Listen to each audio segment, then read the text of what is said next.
des cieux,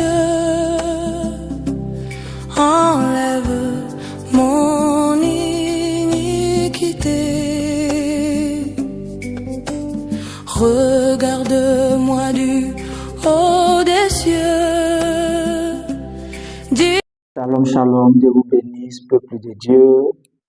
Très heureux d'être avec vous en ce jour. Vous êtes à votre espace d'édification et d'éclairage, là où nous chassons et dissipons l'ignorance et toute œuvre ténébreuse. Vraiment que Dieu vous éclaire encore et nous éclaire tous, voilà, comme nous sommes dans la lumière, par sa parole encore en ce jour. Et pour cela, nous allons prier le Seigneur dans le nom de Jésus-Christ. Père Céleste, nous bénissons ton nom, nous te remercions, parce que c'est en ton nom que nous sommes là. Nous parlons, Seigneur notre Dieu, mais l'inspiration, la pensée vient de toi. Parce que tu t'essaies de nos bouches pour pouvoir parler et redresser, encourager, fortifier ton peuple. Merci de nous faire comprendre ta parole, afin de ne jamais être séduit. Au nom de Jésus-Christ. Amen. Amen. Dieu vous bénisse.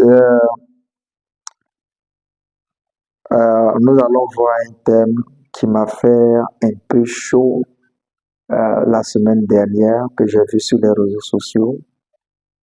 Pas pour condamner qui que ce soit, mais pour apporter quelques éclaircies au travers des Écritures. Alléluia. Afin que l'enfant de Dieu que nous sommes, que vous êtes, ne soit pas confus. Alléluia. Donc, nous allons parler sur le livre de 1 Timothée, deux versets, c'est deux versets, 1 Timothée 4, à partir du verset 1 Timothée 4, à partir du verset 1er, qui dit ceci. Mais l'Esprit dit expressément que dans les derniers temps, quelques-uns abandonneront la foi pour s'attacher à des esprits séducteurs et à des doctrines de démons, par l'hypocrisie du faux docteur portant la marque de la flétrissure dans leur propre conscience. Mais la question sera au verset 1. Voilà. Donc, nous voulons poser la question pour demander, est-ce que ceux qui ont abandonné la foi avaient véritablement la foi? Est-ce qu'ils avaient vraiment épuisé la foi? Est-ce qu'ils étaient véritablement des enfants de Dieu, des gens convertis? Donc, c'est à ces séries de questions-là, ou bien du moins à cette question-là que nous voulons répondre, mais pas les Écritures. Alléluia. Pour voir est-ce qu'ils avaient vraiment la foi. Donc, quand nous prenons le livre de Jean 6 à partir du verset 44, et Jésus dit, personne ne peut venir à moi si le Père ne l'attire. Pourquoi? Parce que dans ce chapitre de Jean 6, il y avait beaucoup de ses disciples qui l'avaient quitté par rapport à ce qu'il avait dit. Et la Bible même souligne pour dire que c'était ses disciples qui l'ont quitté. Donc, comment un disciple peut quitter son maître? Donc, s'ils avaient été disciples, ça veut dire qu'à un moment donné, ils avaient la doctrine, ils avaient la foi. Donc, ils ont abandonné Christ. Non, nous voulons voir est-ce que c'était véritablement des disciples? Est-ce qu'ils avaient véritablement la foi en ce que Christ disait et puis arrivé un moment, ils ont laissé? Pour cela, nous allons prendre Jean 8. Donc, vous pouvez lire de Jean 6 par rapport à ce que je viens de dire tout à l'heure.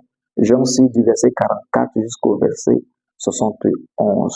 Comme nous sommes là pour un court moment, donc on ne veut pas faire durer ce message-là. Voilà, vous pouvez le lire pour pouvoir mieux comprendre ce que j'ai dit. Donc, je vais lire Jean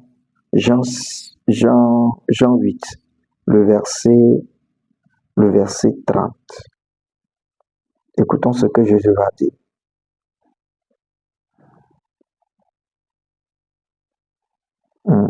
Jean, à partir du verset 30. Ok. Donc, nous lisons. Il dit, comme Jésus parlait ainsi, plusieurs crurent en lui. Voilà. Comme le cas des disciples qui étaient dans Jean 6 à partir du verset 66. Donc, il dit, plusieurs crurent en lui. Donc, ils ont eu la foi dans ce que Jésus a dit. Et il dit au verset 31, et il dit aux Juifs qui avaient cru en lui, vous savez, donc qui avaient eu foi dans ce que Jésus a dit, il dit aux Juifs qui avaient cru en lui, si vous demeurez dans ma parole, vous êtes vraiment mes disciples. Chose bizarre. Alors que dans Jean 6, à partir du verset 66, on dit, plusieurs de ses disciples l'ont quitté. Mais ici, il dit, pour être son disciple, c'est qu'il faut demeurer. Vous voyez un peu le français, c'est un peu bizarre. Donc, est-ce que les gens qui l'ont quitté, qui ont quitté Jésus, dans Jean 6, à partir du verset 66, étaient véritablement des disciples de Jésus? Puisque nous avons mentionné là-bas qu'ils étaient disciples de Jésus. Mais Jésus lui-même dit, si, il dit au verset 31 de Jean 8, il dit, et il dit aux Juifs qui avaient cru en lui, si vous demeurez dans ma parole, vous êtes vraiment mes disciples. Donc, si ces disciples de Jean 6, 66 là, à partir du verset 66 jusqu'au verset 71, s'ils ne sont pas restés demeurés, ou bien s'ils n'ont pas demeuré avec Christ, c'est qu'ils n'ont pas été ses disciples. Parce que pour être disciple, il faut demeurer dans la parole. Voilà. Donc, on peut peut-être lui dire que c'est erreur de langage, mais erreur d'écriture. On ne peut pas dire erreur, mais c'est de comprendre le fond des choses. Donc, c'est la Bible qui nous explique. Et la Bible s'explique par elle-même. Donc, nous sommes en train de procéder dans le but de pouvoir voir est-ce que les gens de 1 Timothée 6, 1, 1 Timothée 4, verset 1, avaient véritablement la foi qu'ils ont abandonnée. Voilà. Donc, si les gens ne sont pas demeurés et ils ne sont pas restés avec Christ, c'est qu'ils n'ont pas été disciples. Mais c'est des gens qui ont suivi Jésus. Voilà, ça peut être clair là. Maintenant, ils n'ont jamais aussi été élus des élus de Dieu. Parce qu'un élu de Dieu ne peut pas être séduit. Il ne peut pas être séduit. Nous allons voir cela dans Matthieu 24, à partir du verset 22.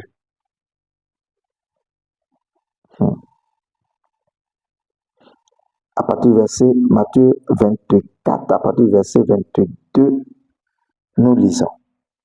Il dit, et si ces jours n'étaient abrégés, c'est Jésus qui parle, hein, personne ne serait sauvé. Mais à cause des élus, vous voyez, à cause des élus, ces jours seront abrégés. Donc, les jours sont abrégés à cause des élus, parce qu'il ne faudrait pas que les élus là soient séduits. Nous continuons au verset 23 de Matthieu 24. Il dit, si quelqu'un vous dit alors, le Christ est ici ou il est là, ne le croyez pas, car il s'élèvera de faux Christ et de faux prophètes. Ils feront de grands prodiges et des miracles au point de séduire, écoutons bien le français, il dit au point de séduire, s'il était possible, même les élus. Écoutons la dernière phrase, il dit au point de séduire, s'il était possible, même les élus. Donc, ils ne pourront pas séduire les élus. Un élu ne peut jamais être séduit. Donc, un disciple de Christ qui demeure dans la parole ne peut jamais être séduit. Nous continuons. Est-ce qu'ils étaient des enfants de Dieu? Quand on prend, je vais raconter l'histoire et puis vous pourrez le lire dans Matthieu 13 par rapport à la parabole de l'ivraie du champ. Voilà. Est-ce qu'ils étaient, ceux qui ont abandonné la foi, étaient véritablement des enfants de Dieu? Nous disons non. Pourquoi? Parce que, selon la parabole de l'ivraie du champ que Jésus a donnée, il dit dans le champ, il a semé la bonne sémence. Et le malin est venu s'aimer aussi l'ivraie dans le champ. Mais la bonne sémence était le blé.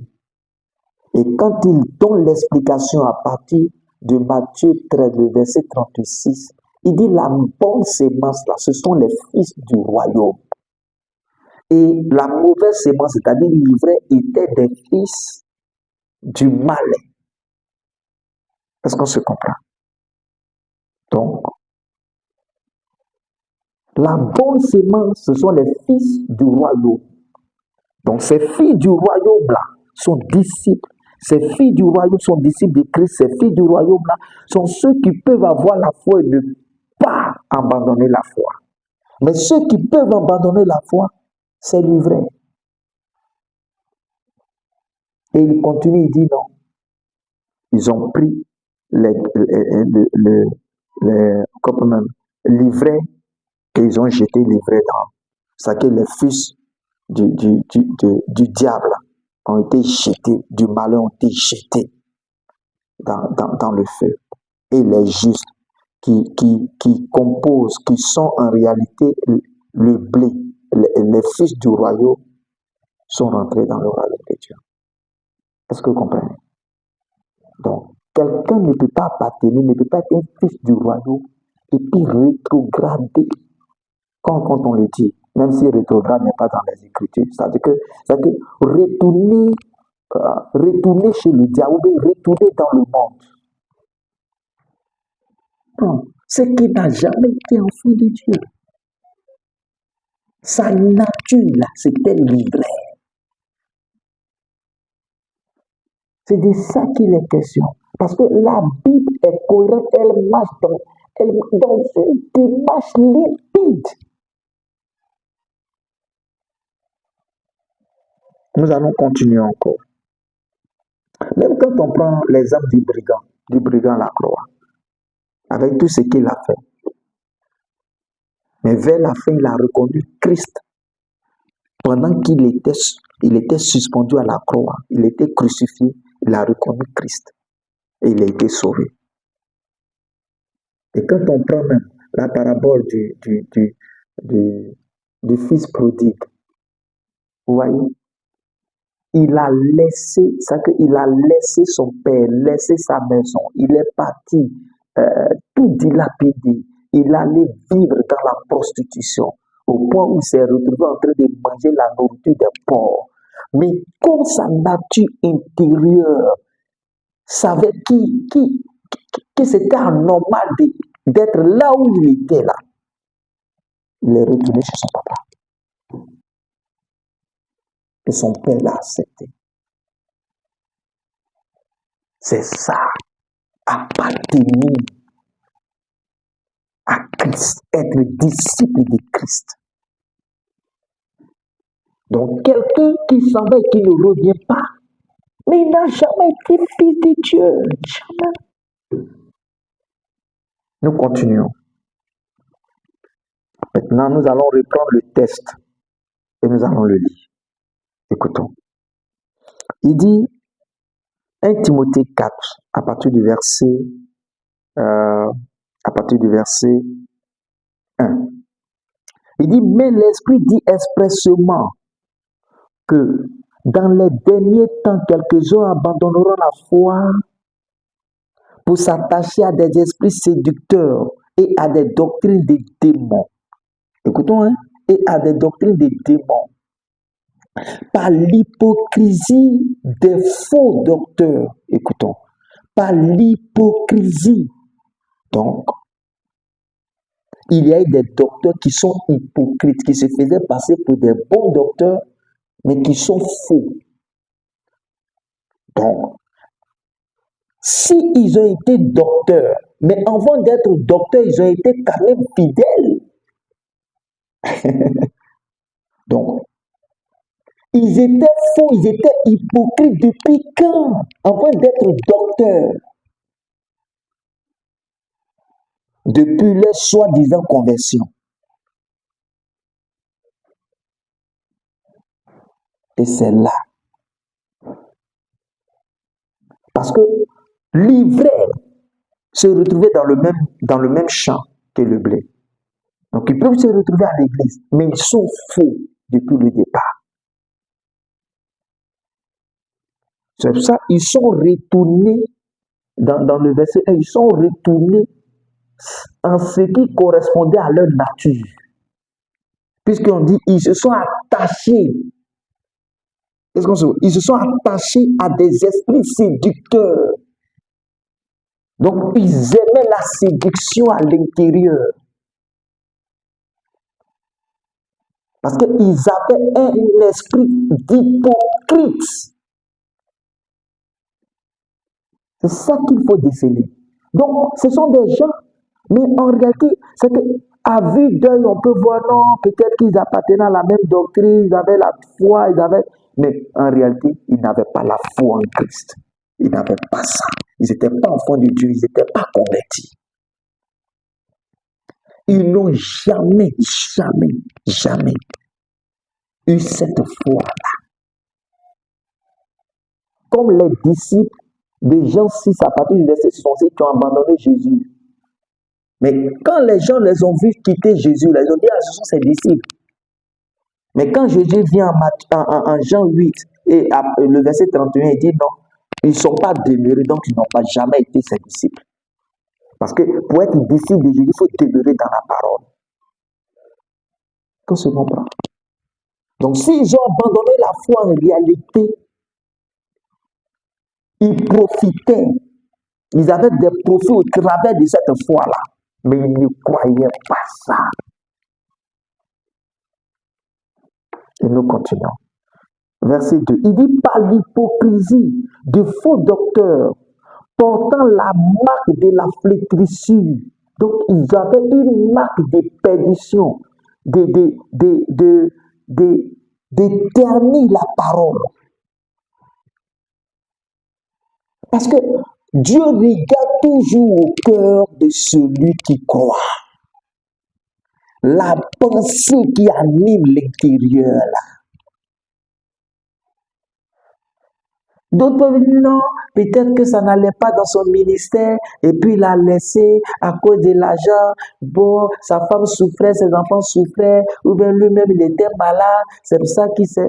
Mon frère, la pensée qu'il a menée au début, il venait pour ses intérêts. Il ne venait pas pour les intérêts de Dieu. Il venait pour profiter. Et finalement, ça donne le résultat que nous voyons. Donc il dit, par l'hypocrisie de faux docteurs, portant la marque de la flétrissure, dans leur propre conscience. C'était dans la pensée. C'est ça. C'est vrai. Paul dit, non, ils ont abandonné la foi. Mais ici, il explique mieux en disant, non, en réalité, c'était des hypocrites. Parce que dans leur conscience, là, c'était pas pour être des véritables croyants.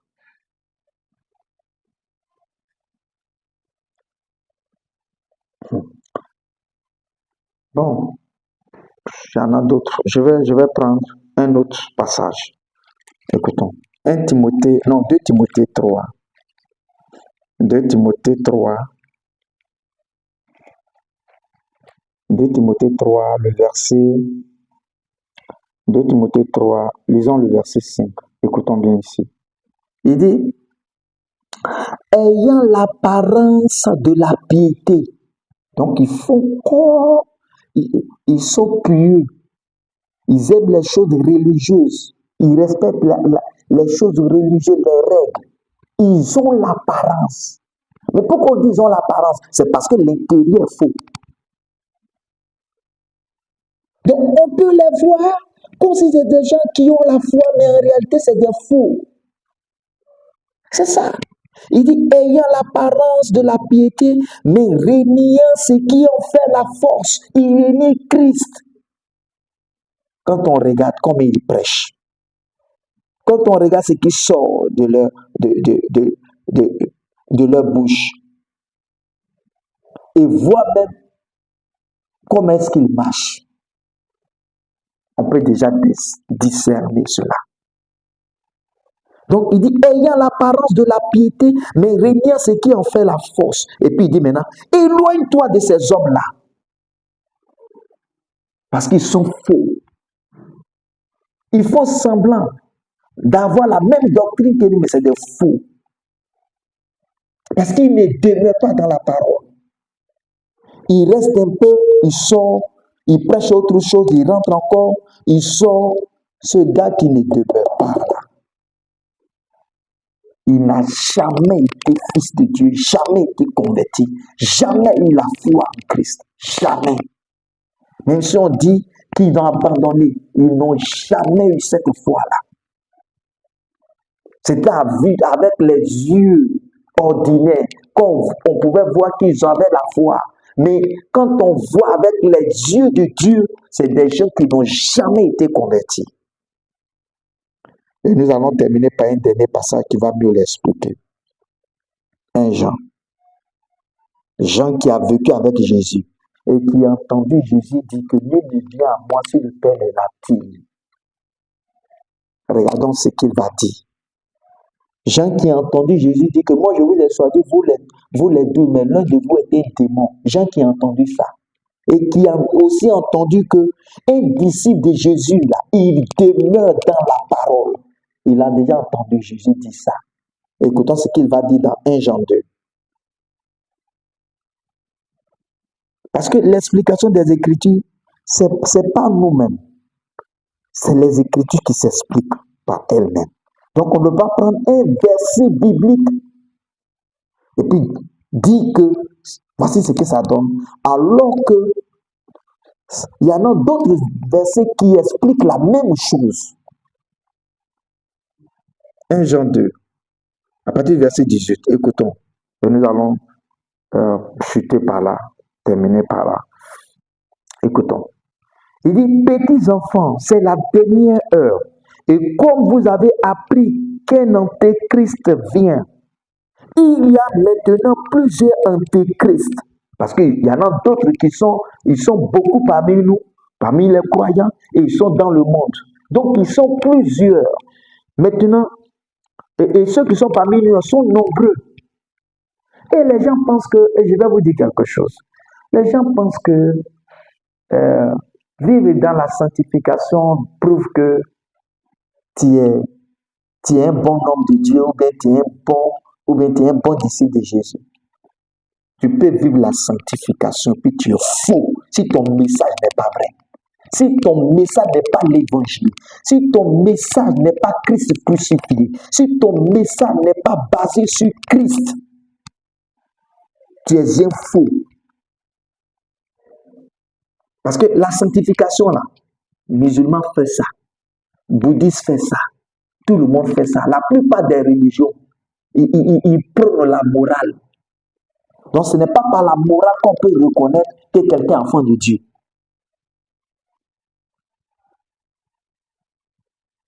C'est par la doctrine, la doctrine qu'il applique. La doctrine, la parole qui sort de lui. C'est par là. C'est par là. Sinon, les pharisiens, là, Jésus n'avait pas dit qu'ils étaient perdus. En disant que leur justice ne peut pas entrer, ne peut pas les faire entrer dans le royaume. Parce qu'ils avaient quand même une morale. Nicodème avait une morale. Mais ils n'étaient pas sauvés. Donc ce n'est pas ça. Parce qu'il ne faut pas que tu te laisses séduire par ça. Il vit bien, mais il prêche quoi? Il y en a plein qui sont dans la franc-maçonnerie, qui sont dans le cabane, mais qui vivent bien, qui ont une bonne moralité. Est-ce qu'ils sont enfants de Dieu? Ils sont disciples de Jésus. Remarque tout ça. Bon, je reprends 1 Jean 2, le verset 18. Il dit, petits enfants, c'est la dernière heure. Et comme vous avez appris qu'un antéchrist vient, il y a maintenant plusieurs antéchrists. Par là, nous connaissons que c'est la dernière heure. Verset 19. Il dit, ils sont sortis du milieu de nous. Vous voyez, ils sont sortis de quel milieu? Parmi nous les croyants. Il dit, ils sont sortis du milieu de nous. Donc, c'était comme ils avaient la même doctrine que nous. Ils avaient la même foi que nous. Ils faisaient les mêmes miracles que nous. Ils prêchaient la même parole que nous. Mais écoutons la suite. Il dit, ils sont sortis du milieu de nous, mais ils n'étaient pas des nôtres. Ils sont sortis du milieu de nous, mais ils n'étaient pas comme nous. Ils n'étaient pas enfants de Dieu. Ils n'étaient pas convertis. Ils n'avaient pas la même foi. C'était des hypocrites.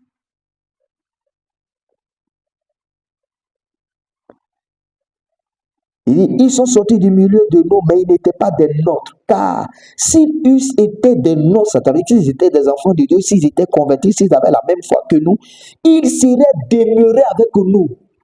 Vous voyez, Jean qui répète ça, mais c'est ce que Jésus a déjà dit dans Jean 8, verset 31. Il dit, si quelqu'un est mon disciple, c'est qu'il demeure dans la parole. Mais s'il s'en va là, s'il abandonne, qu'il s'en va. Mais il n'a jamais été mon disciple. Il n'a jamais été converti. Et c'est la même chose que Jean répète, mais autrement. Il dit, s'ils eussent été des nôtres, s'ils étaient des enfants de Dieu, s'ils étaient convertis, s'ils avaient la foi, ils seraient demeurés avec nous. Mais cela est arrivé en fait qu'il fut manifesté que tous ne sont pas des nôtres. Donc, cela est arrivé pour montrer que tous ceux qui crient Seigneur, Seigneur, là, ne sont pas enfants de Dieu. Il y a des livrets parmi. Il y a du faux parmi. Et comme c'est des séducteurs, ils peuvent même prêcher la sanctification, mais c'est des séducteurs. La preuve dans 1 Timothée 4, là. Mais ils mettaient des lois dedans. 1 Timothée 4, regardez un peu. Il dit, ils prescrivent. Attendant, avant que je ne poursuive. Il dit, 1 Timothée 4, à partir du verset 3, il dit, prescrivant de ne pas se marier. Mais vous voyez, quand quelqu'un fait ça, il dit, mais lui, il est bien, il se consacre tellement qu'il décide de ne pas se marier à cause de Dieu. Mais c'est un faux. Oh mon Dieu. Donc ils appliquent la sanctification même à outrance, mais c'est un faux. Ils dépassent même la norme de la sanctification, mais c'est un faux. Mais je ne dis pas qu'un chrétien ne doit pas vivre la sanctification. Non, c'est pas ce que je suis en train de dire. Mais je dis, plein sont dans la sanctification, c'est des faux, c'est des hypocrites. C'est des faux. Ils ne prêchent pas Christ. Et il dit prescrivant de ne pas se marier et de s'abstenir des aliments. Vous voyez, quand tu vois ça, tu dis, mais ceux-là, ils sont vraiment dans la sanctification, hein? Une sanctification brutale. Mais c'est faux. Il dit, vous voyez, 1 Timothée 4, c'est ça, il dit, certains abandonneront la foi Ils abandonneront la foi pour s'attacher à des esprits séducteurs. Il dit, donc Paul dit que c'est des esprits séducteurs. Parce que la séduction, là, tu ne peux pas te rendre compte que ça vient pour te tuer. Ou bien ça vient pour ton mal. Tu ne peux pas. Ça attire. Ça accroche. C'est ça la séduction. Donc ne voyez pas, non, lui là, comme il commet impudicité, il commet fornication, c'est que c'est un faux. Fais attention, hein. Fais attention. Parce que tu ne sais pas qui il est. Donc, retournons. Il dit, je vais reprendre le verset 19. Écoutons 1 Jean 2, verset 19. Il dit, ils sont sortis du milieu de nous, mais ils n'étaient pas des nôtres, car s'ils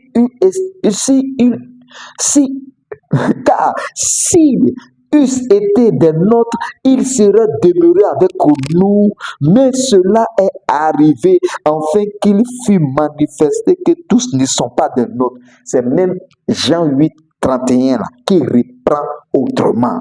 Quand on est enfant de Dieu, on demeure, on prêche Christ, on demeure dans le message de Christ, on prêche l'évangile qui est l'image de Dieu, qui change, afin que les gens deviennent Christ. Au verset 20, il dit, pour vous, vous avez reçu l'onction de la part de ceux. C'est que pour ceux qui sont demeurés là, il dit pour vous, vous avez reçu l'onction de la part de celui qui est saint. Et vous avez tous de la connaissance. Alléluia. Et vous avez la connaissance pour pouvoir discerner. Au nom de Jésus-Christ, demeurez bénis, vigilants.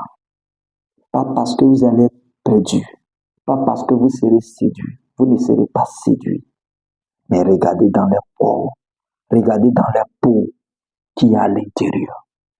Qu'est-ce qui sort de leur bouche? Dieu vous bénisse. Au nom de Jésus. Amen.